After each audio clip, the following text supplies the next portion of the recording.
इस कार्यक्रम के पुण्यार्चक हैं श्री कंवर लाल जी, महावीर प्रसाद जी पाटनी, आर के ग्रुप, मदनगंज, किशनगढ़, राजस्थान।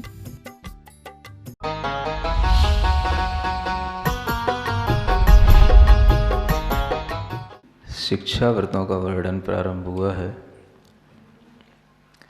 प्रथम शिक्षा व्रत देशावकाशिक था, जिसके बारे में कहा जा चुका है। अब प्रारंभ होता है द्वितीय शिक्षा व्रत, जिसे सामयिक शिक्षा व्रत आचार्य महाराज ने नाम दिया है। कौन सा? सामयिक,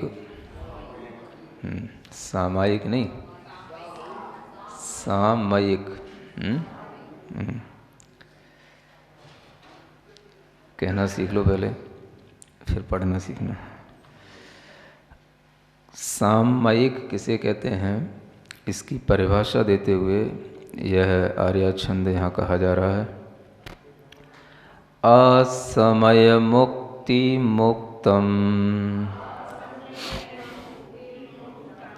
पंचाघानामशेष भावेन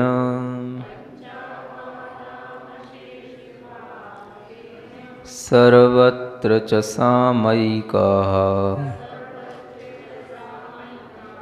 सामयिकं नाम शंसन्ति। पढ़ें। असमय मुक्ति मुक्तम पंचाघानामशेष भावेन सर्वत्र च सामयिकाः सामयिकं नाम शंसन्ति। सामयिकाः सामयिकं नाम शंसन्ति। जो सामयिक हैं, समय को जानते हैं, आगम को जानते हैं, वह इसको सामयिक कहते हैं। वह इसे सामयिक कहते हैं। किसे? जो ऊपर कहा गया है पंचाघानाम, पंच अघों का, अघ माना होता है पाप, पांच पापों का अशेष भावेन यानी पूर्ण भावों के साथ असमय मुक्ति, समय की सीमा बांध करके उनसे मुक्तम यानी छूटना, उनको छोड़ना। पांच प्रकार के पापों का, सभी प्रकार के भावों से मुक्त हो जाने का नाम सामयिक कहा गया है। सर्वत्र माने वह सामयिक जो होती है वह सर्वत्र होती है, भीतर बाहर सर्वत्र वह सामयिक नाम से उसे कहा जाता है। मुख्य बात है पांच प्रकार के पापों का अशेष रूप से त्याग होना। जब व्रती श्रावक ने दिग्व्रतों के साथ देश व्रतों का भी पालन किया है, तो देश व्रत में वह, देशावकाशिक व्रत में वह उस मर्यादा के जो बाहर का स्थूल या सूक्ष्म पाप है उससे मुक्त हुआ था। मर्यादा के भीतर जो पाप हो रहे हैं उससे मुक्त नहीं हुआ था। देशावकाशिक लेने पर जो सीमा बना ली है, उस सीमा के बाहर वह स्थूल या सूक्ष्म सभी प्रकार के पांच पापों से वह छूट जाता है। लेकिन जो सीमा बनी थी, उस सीमा के भीतर के जो पाप हैं, चाहे वो स्थूल हो या सूक्ष्म हो, उन पापों से वह नहीं छूट पाता। तो यह जो सामयिक करने का एक प्रावधान बताया गया है, ये इसीलिए है कि वह अपनी उस सीमा के भीतर भी, जो मर्यादा बनाई है उसके भीतर भी अपनी चित्तवृत्ति को रोक करके, सामयिक करके पांच प्रकार के पापों से पूर्णतया मुक्त हो जाए। और वह पांच प्रकार के पापों से मुक्त होने के लिए यहाँ पर सर्वत्र जो शब्द दिया है उसका मतलब है कि अब वह मर्यादा के भीतर के भी पापों से मुक्त है और मर्यादा के बाहर के भी पापों से मुक्त है। जो सीमा बनाई थी उस सीमा में भी जो उसके लिए पाप का बंध होता था, उस सीमा के अंदर भी जो वह सूक्ष्म और स्थूल 5 प्रकार के पापों में प्रवृत्ति करता था, उसको भी छोड़ करके उससे भी वह मुक्त हो जाता है। मुक्त होना है, पाप से मुक्त होना। मुक्त माने होता है छूटना, छोड़ना, आत्मा को पाप से छुड़ाना, बचाना, उतने समय तक पाप से छूटना, ये मुक्त शब्द का अर्थ है। और वह मुक्त होने के लिए यहाँ पर कहा गया कि समय की सीमा के साथ में आपको कुछ समय के लिए यह मुक्त होने का प्रयास करना। अशेष भाव का मतलब है कि अपने संपूर्ण भाव जितने भी हैं उनके साथ यह सामयिक करना, यानी भाव किसी भी तरह से कहीं और न जाएं। भावों में एकाग्रता हो, भावों में आदर हो, भावों में उस क्रिया को करने के लिए पूर्ण मन हो। इसका नाम है पूर्ण भाव के साथ, है ना, बेगार करने जैसा नहीं। मन के साथ में, आदर के साथ में, पूर्ण भाव के साथ में यह कार्य करने को कहा गया है। ये बहुत अच्छा कार्य है और इस कार्य की सबसे ज़्यादा महत्ता है श्रावक के लिए, है ना। क्योंकि एक तो इसमें ये शब्द आया कि पूर्ण भाव के साथ करना, तो सामयिक करने के लिए व्रती श्रावक अपनी भावना में आलस्य नहीं करता, पूर्ण भाव के साथ करता, उत्साह के साथ करता है। जब भी श्रावक के अंदर किसी भी तरह से सामयिक करने की भावना बने तो वह अपनी समय की अवधि को बांध करके उसमें अपने मन को पूर्णतया लगाता है और अपने मन में किसी भी तरह का अनादर या अनिच्छा का भाव नहीं रखता है। क्योंकि अनादर या अनिच्छा से कोई भी काम किया जाता है तो उस काम का कोई भी फल प्राप्त नहीं होता है, ये तो आप भी जानते हैं। जैसे बोलते हो भैया बेमन से क्यों कर रहे हो, कोई खा भी रहा हो, पी भी रहा हो और उसका मन ना हो तो भैया बेमन से क्यों खा रहे हो, अच्छे मन से खाओ, कहा जाता है ना। कहीं भी कोई भी काम करने के लिए कोई जा रहा है तो चला जा रहा है, भैया बेमन से क्यों जा रहे हो, अच्छे मन से जाओ। तो उसी तरीके से आचार्य कहते हैं यह कार्य आपको बेमन से नहीं करना। और शायद बेमन का नाम ही बेईमानी होता है। जहाँ पर बेमन हो गया वहीं पर बेईमानी भी हो जाती है। तो आचार्य कहते हैं मन को अच्छा बनाओ, पूर्ण भाव के साथ मन को लगा करके ईमानदारी के साथ, बेईमानी न करते हुए इस आदर के साथ में इस कार्य को करोगे तो आपको बहुत अच्छा इससे लाभ मिलेगा। 5 पापों से छूटने का इससे अच्छा कोई साधन नहीं, पूर्णतया कुछ समय के लिए मुक्त होने का इससे अच्छा कोई साधन नहीं, 5 पापों से रहित होकर के महाव्रतों की भी अनुभूति करने का इससे अच्छा कोई साधन नहीं। और इस प्रकार की सामयिक करने की स्थिति जो बनती है वह आपको अपने समय की सीमा के साथ में करना है। और वह समय की सीमा आप कैसे बनाएंगे इसके बारे में आगे बताया जा रहा है। अभी आपको इतना ध्यान में रखना है कि यह सामयिक की प्रशंसा सामयिक चारित्र को धारण करने वाले ऋषि मुनि भी किया करते हैं। वह व्रती श्रावक की सामयिक नहीं है, सामयिक है। वो क्या है? हाँ, सामयिक और सामयिक इन दोनों में थोड़ा अंतर किया गया है। यहाँ पर सामयिक शब्द रखा गया है जो श्रावक के लिए प्रयोग किया जाता है, और सामयिक जो शब्द होता है यह मुनि महाराज के लिए प्रयुक्त होता है। जो सामयिक चारित्र को धारण करते हैं उनके लिए सामयिक कहा जाता है। और जो कुछ समय के लिए अपनी समय सीमा में अपने आप को 5 पापों से मुक्त करने की प्रैक्टिस करते हैं, उनके लिए सामयिक कहा जाता है। समझ में आ रहा है? एक अंतर है ये।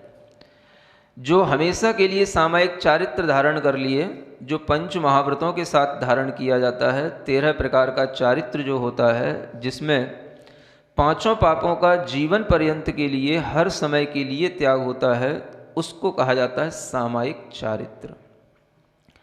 श्रावक हर समय के लिए 5 पापों से मुक्त पूर्ण रूप से नहीं रह पाता, इसलिए वह कुछ समय निकालता है 5 पापों से मुक्त होने का। पूर्णतया भी मुक्त हो जाऊं, इस तरह की वो भावना करता है, और उसी के लिए वह समय निकाल करके जो थोड़ा समय अब इसमें लगाता है, उस समय की मर्यादा के साथ बंधे रहने के कारण से ही उसे सामयिक कहा जाता है। सामयिक शब्द जो है वो समय की मर्यादा के साथ बंधा हुआ है, और सामायिक जो है वो सम आयह समता भावः, जो समता का भाव हमेशा बना रहना है, उसका नाम है सामायिक।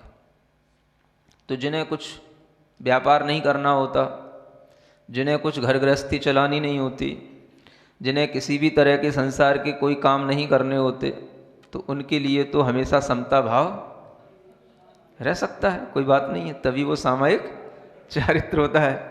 लेकिन जिन्हें घर गृहस्थी चलानी है, व्यापार करना है, दुकानदारी करना है, ग्राहकी करना है, परिवार को भी देखना है, मोहल्ला पड़ोस को भी देखना है, दुनियादारी भी जानना है, उनके लिए सामयिक करना तो असंभव ही है। सामयिक असंभव है, तो वो क्या करते हैं?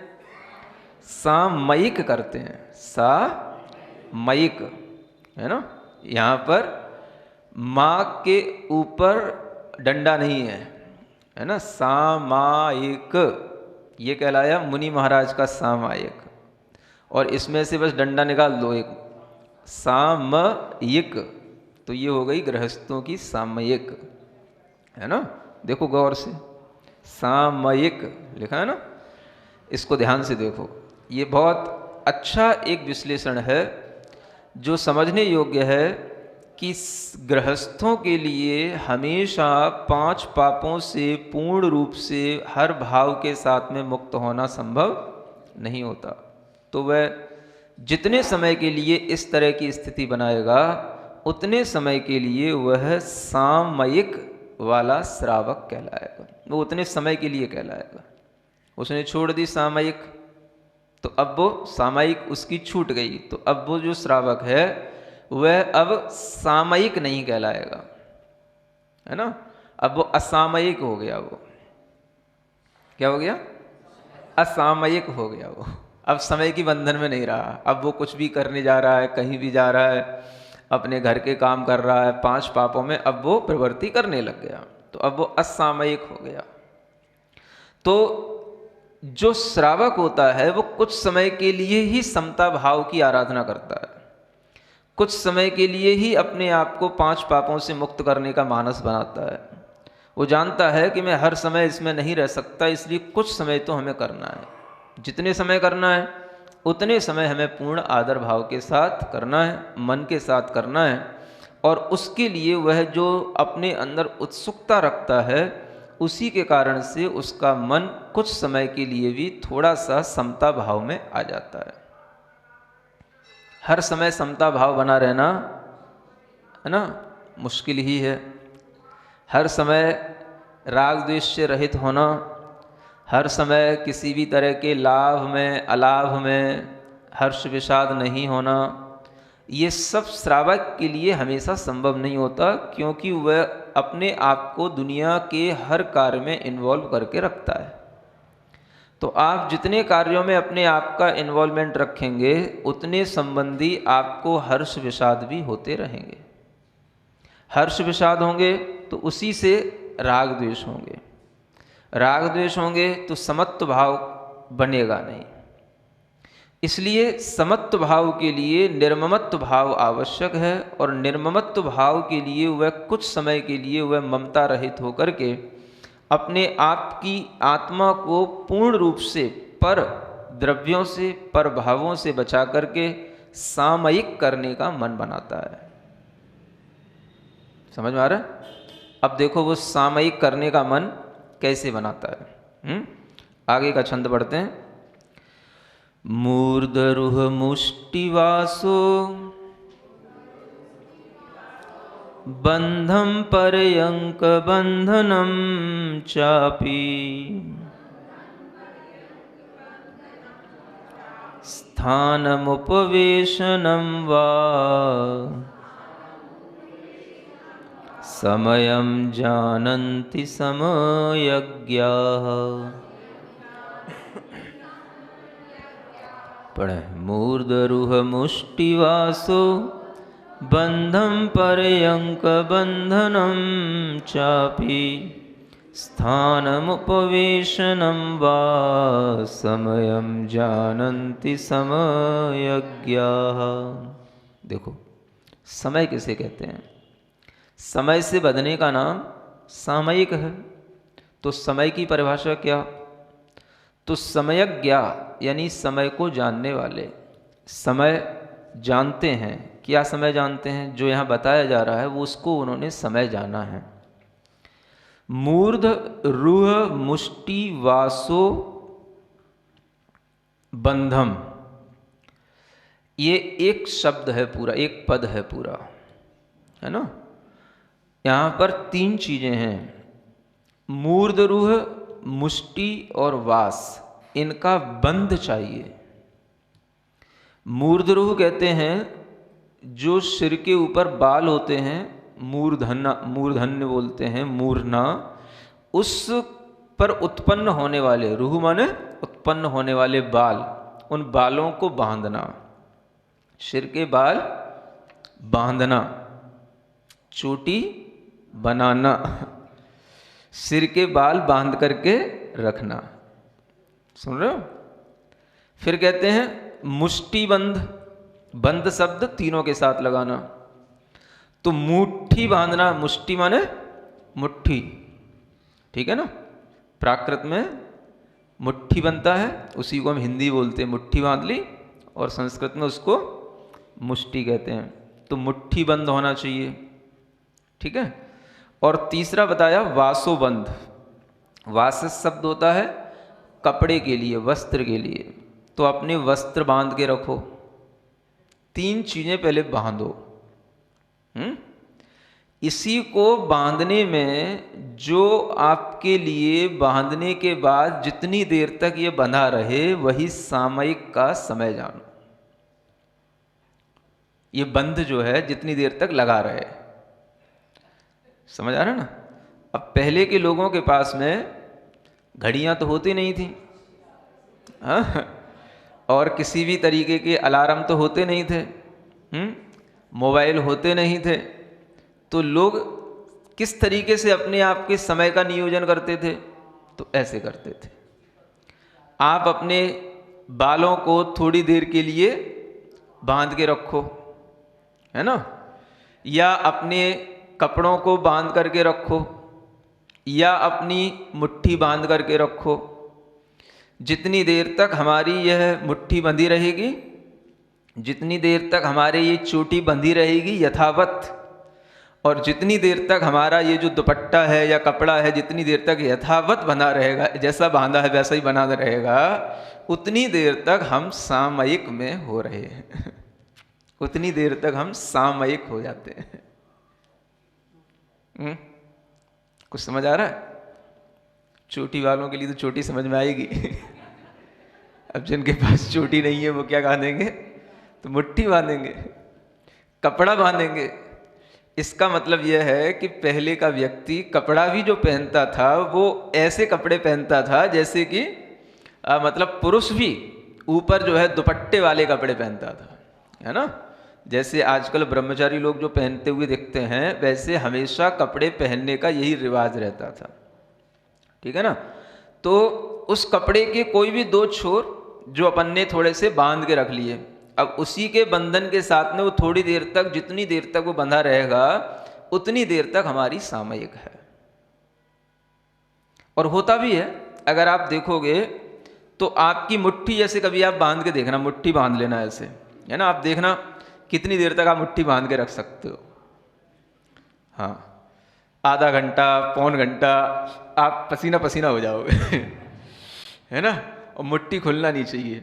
और मुट्ठी जब बिल्कुल लगने लग जाए कि अब खुलने ही वाली है, तो बस सोच लो हो गई अपनी सामयिक हो गई। तो समय इस तरीके से जाना जाता था पहले। इसलिए यहाँ पर ये उपाय बताए जा रहे हैं। पहले ये नहीं होता था कि हमने घड़ी रख ली और घड़ी देख रहे हैं 45 मिनट हो गए, 48 मिनट हो गए, 1 घंटा हो गया, समझ आ रहा है।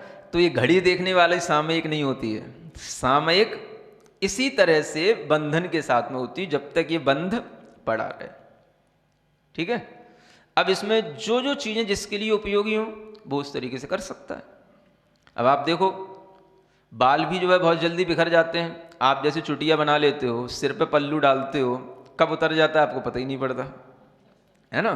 तो शायद ये बात स्त्रियों के लिए ज़्यादा हो, चोटी बनाने वाली बात। पुरुष भी पहले चोटी रखते थे, है ना।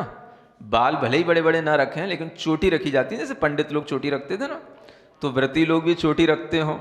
और चोटी में ही जो है गांठ लगा ली जाती है, और वो गांठ भी खुल जाती है, थोड़ी देर बाद वो खुल जाती है। तो अपने आप आधा घंटे, पौन घंटे बाद जो खुल गई, तो बस हमारी सामयिक का टाइम पूरा हो गया। समझ आ रहा है। अब अपने आप वो खुल जाएगी।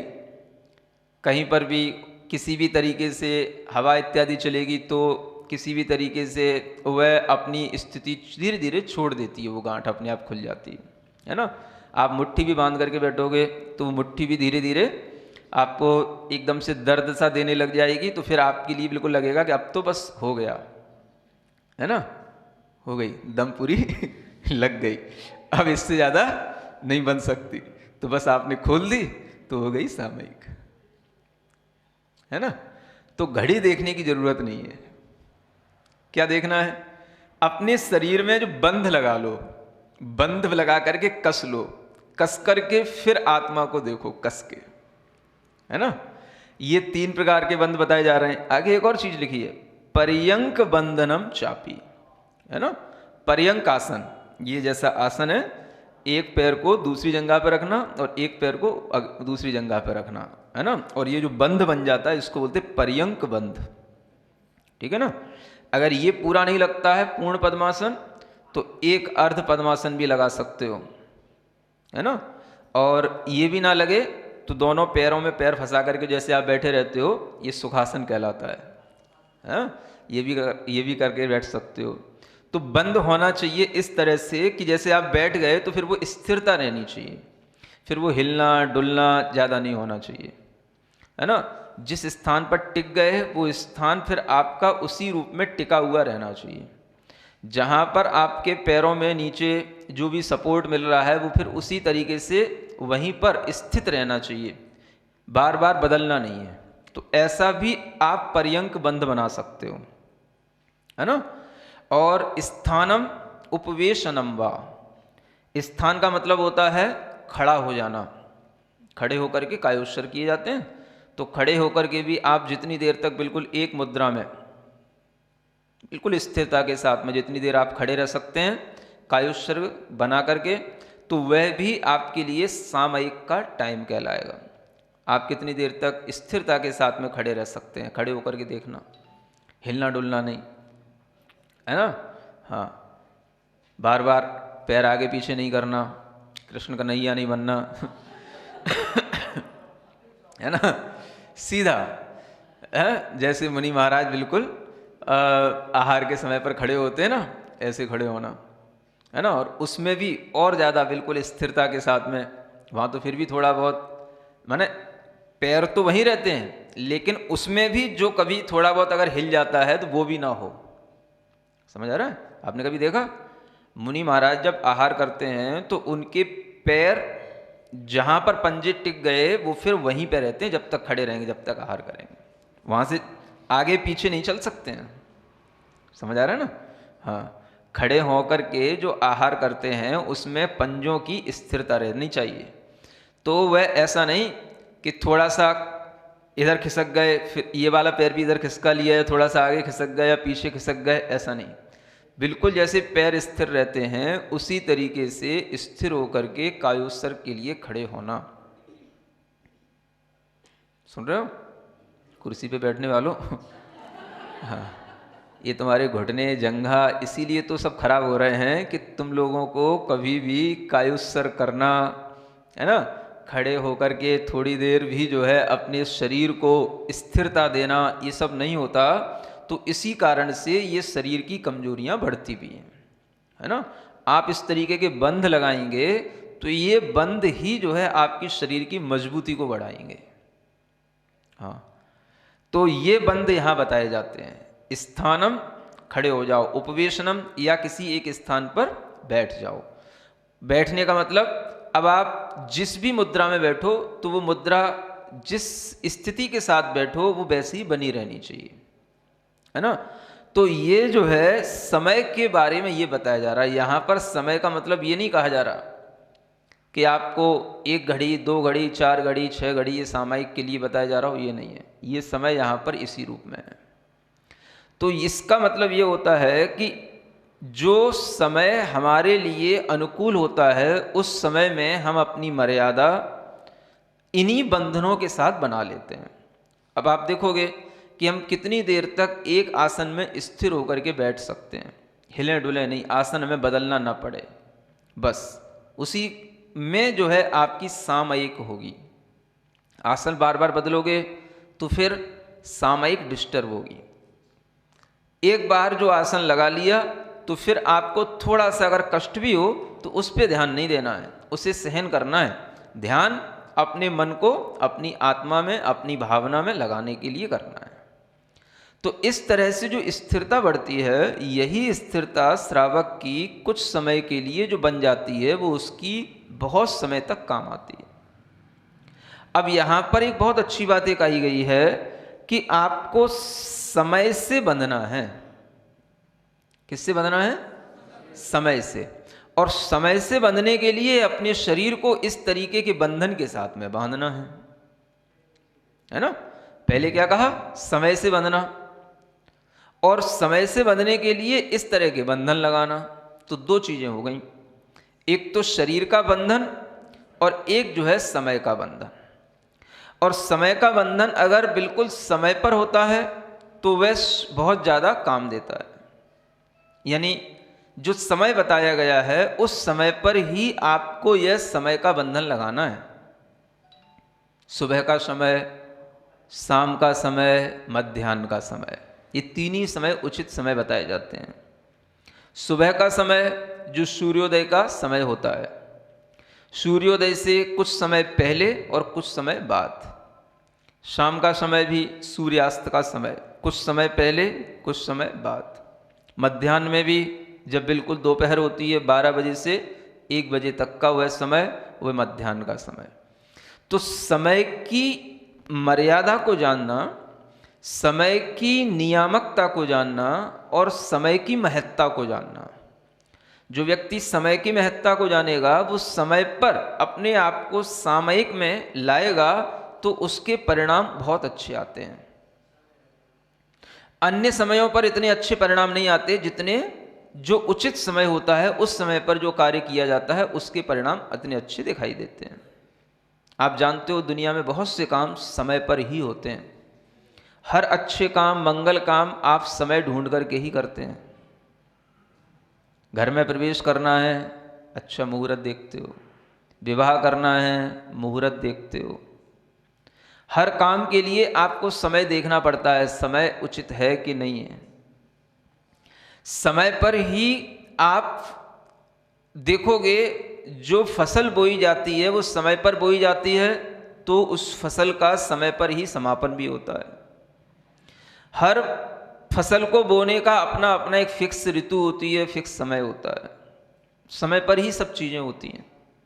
जिस समय पर जो मौसम हो रहा है उसके अनुसार जो फसल आनी होगी उसी के अनुसार आप बीज बोओगे तो वह उस मौसम में फलित होगी।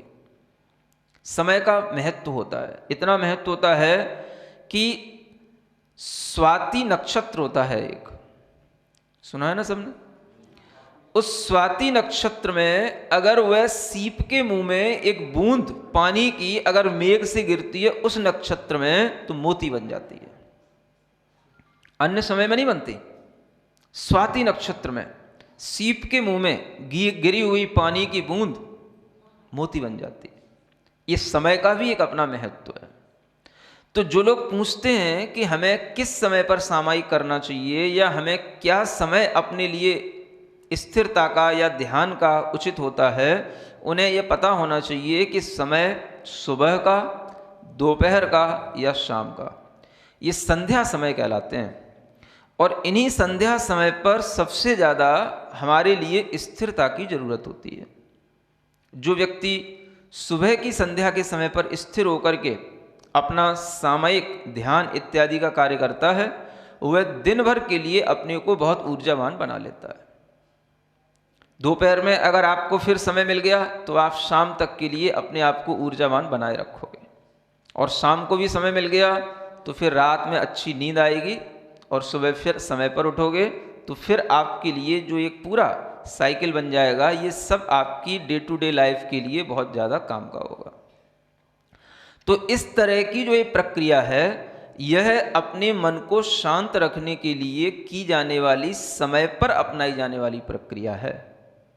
आप समय पर मन की शांति का प्रयास करोगे तो समय पर तो हो जाएगा, असमय में करोगे तो आपको थोड़ी कठिनता जाएगी। जब आपका मन उद्विग्न हो, एंजाइटी ज़्यादा हो, तो आप उस समय पर, जो संध्या समय आता है, उस समय पर अपना मन बना करके बैठ जाओ थोड़ी देर के लिए। क्या करना? मैं सब प्रकार की चिंताओं से मुक्त, सब प्रकार के ममत्व भाव से मुक्त होकर के अपने आत्मा की और अपनी परमात्मा की भावना और ध्यान करने के लिए यह थोड़ा समय निकालने के लिए बैठ रहा हूँ। बस इतना सा विचार करके आप शांत चित्त होकर के बैठो, आपका मन धीरे धीरे शांत हो जाएगा। सामयिक करने का मतलब ही है मन की शांति, उसका अनुभव करना, मन की शांति का अनुभव करना। अन्यथा मन शांत नहीं होता, उसे शांत करने के लिए भी समय दिया जाता है। ये टाइम मन की शांति का अनुभव करने के लिए। इस समय पर मन के अंदर कोई चिंता करने का काम नहीं करना, भागा दौड़ी वाले काम नहीं करना, उद्वेग जिससे बढ़ जाए वो काम नहीं करना, जिससे व्याकुलताएं और ज़्यादा उत्पन्न हो वो काम नहीं करना। इस समय पर आप शांत हो जाओ, आगे पीछे काम करो। आप देखोगे आपको अच्छे समाधान मिलेंगे, आपका मन प्रसन्न रहेगा, और आपके लिए किसी भी तरह की जो भी मन में उद्वेदनाएं उत्पन्न होती हैं, वो सब शांत करने का एक अभ्यास बनने पर आपका मन अपने आप अच्छे ढंग से आपको हमेशा आपके साथ रहेगा और आपको प्रसन्न रखेगा। ये मन की एकाग्रता की, मन की शांति के उपाय जो हमें आचार्यों ने सिखाए हैं, वो केवल ध्यान करने वाले कोई विशेष लोगों के लिए नहीं है, सभी के लिए हैं। श्रावक मात्र इनका पहले खूब अच्छे ढंग से अभ्यास करता था, और इसमें जिस श्रावक का मन लगता है तो वह श्रावक बहुत अच्छी आत्मविशुद्धि रखता है और उसके अंदर आत्म भावना बनी रहती है। इसमें एक रुचि होनी चाहिए, हमें ऐसा करना है। तो जैसे आपने 12 व्रत ना भी लिए हों तो भी जैसे देशावकाशिक हम कर सकते हैं, उसी तरीके से हम सामयिक कर सकते हैं, कभी भी कर सकते हैं, किसी भी समय पर, किसी भी दिन में 1 बार भी कर सकते हैं, दिन में 2 बार भी कर सकते हैं, दिन में 3 बार भी कर सकते हैं। तो सामयिक करने के लिए इस तरह से अपना जो मन बनाया जाता है, यह 5 पापों से मुक्त होने का एक अनुभव करने का भाव किया जाता है। क्या होता है 5 पापों से मुक्त होकर के कैसी अनुभूति होती है ना? तो वैसे यही संकल्प लेकर के बैठना है, मैं 5 पापों से कुछ समय के लिए मुक्त हो रहा हूं, 5 पापों से कुछ समय के लिए दूर हो रहा हूं, 5 पापों में मैं किसी भी तरह से अपने मन को नहीं लगाऊंगा। ऐसा विचार करके बस ये आप बंधनों को अपना करके बैठें, तो ये बंधन जितनी देर तक आपके साथ रहें जितना आप सहन कर सकें उतने ही समय का वह सामयिक भाव आपके लिए बनेगा। करके देखो, कितनी देर एक आसन पे बैठ पाते हो? 10 मिनट, 15 मिनट, आधा घंटा, समझ आ रहा है? और अगर ज़्यादा बैठने लगोगे तो आपका मन और प्रसन्न होने लगेगा। धीरे धीरे अभ्यास करोगे तो बढ़ेगा। समझ आ रहा है?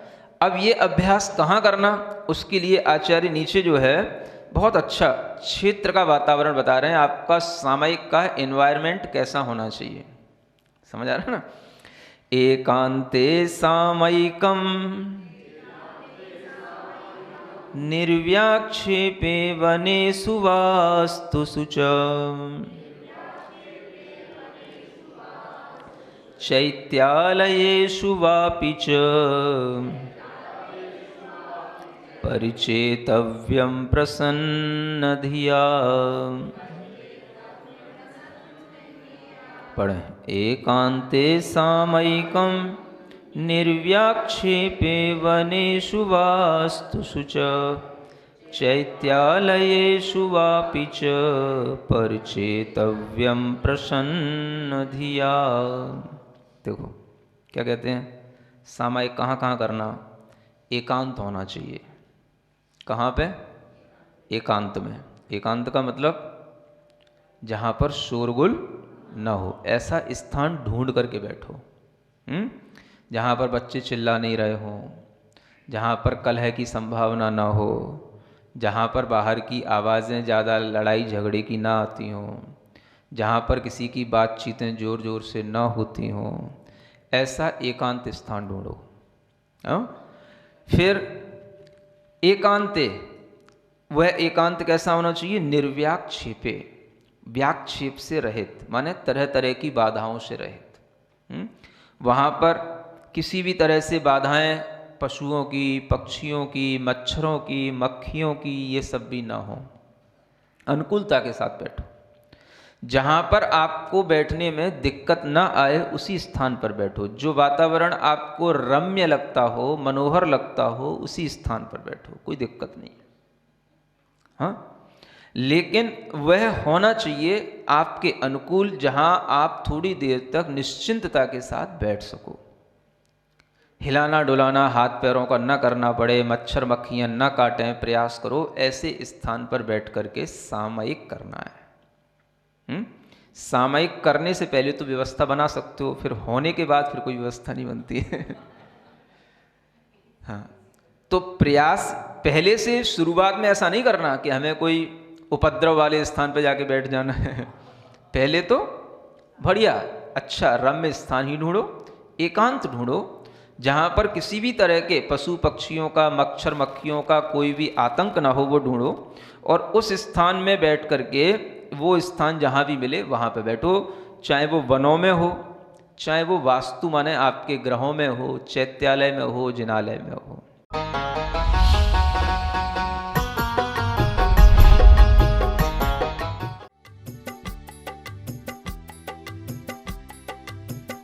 इस कार्यक्रम के पुण्यार्चक थे श्री कंवर लाल जी, महावीर प्रसाद जी पाटनी, आर के ग्रुप, मदनगंज, किशनगढ़, राजस्थान।